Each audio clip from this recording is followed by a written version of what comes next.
Bonjour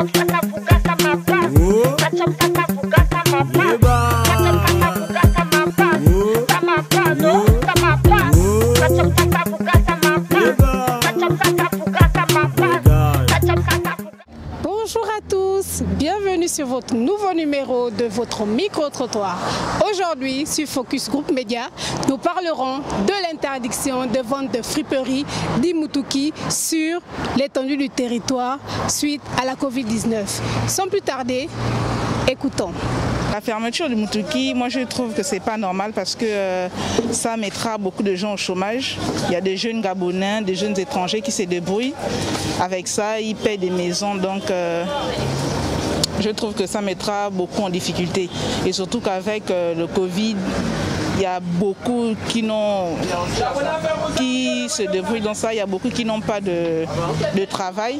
Déjà qu'on a fermé certaines activités. Certes, Moutoki attire un grand nombre de personnes et ça donne aussi un lieu à des contaminations de masse, mais on peut se rendre compte aussi que les prêt-à-porter attirent la clientèle. Il y a des gens qui vont acheter des habits dans les prêt-à-porter qui sont aussi exposés à des contaminations.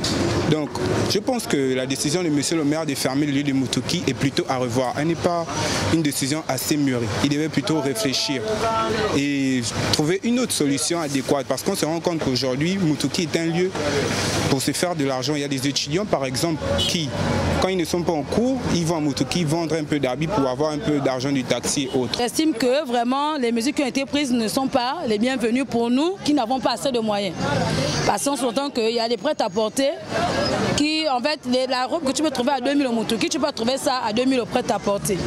Donc vraiment, si le gouvernement peut vraiment revoir, comment dirais-je, les mesures par rapport au Moutoki. Je pense que cette décision, c'est une décision qui va affecter beaucoup de foyers. Donc je pense que le gouvernement aurait pu trouver une autre alternative parce que vous voyez que la fermeture de Moutoki va amener beaucoup de parents à avoir du mal à, comment on appelle ça, à subvenir à leurs besoins, à payer le taxi, à manger, vous voyez un peu. Nous savons également qu'il y a des étudiants, j'en ai des amis, j'ai des amis qui se démerdent, qui vendent du Moutoki pour pouvoir subvenir, payer le loyer, vous voyez un peu, donc ça va être compliqué pour ceux. Le Moutoki, on l'a toujours porté depuis, il ne nous a jamais fait de mal. Donc je ne crois pas que le Covid peut être dans le Moutoki. Pour moi, c'est pas vrai du tout. C'est pas vrai, parce qu'un virus, comment un virus peut-il survivre sur un linge, une chose? Je pense que le virus vit là où il y a la fraîcheur, là où il fait froid. Bon, un linge, bon, je ne sais pas quel virus peut s'attacher à un linge, peut-être, je n'en sais rien, mais ce que je sais, c'est qu'on a toujours porté le Moutoki, ça ne nous a jamais fait de mal.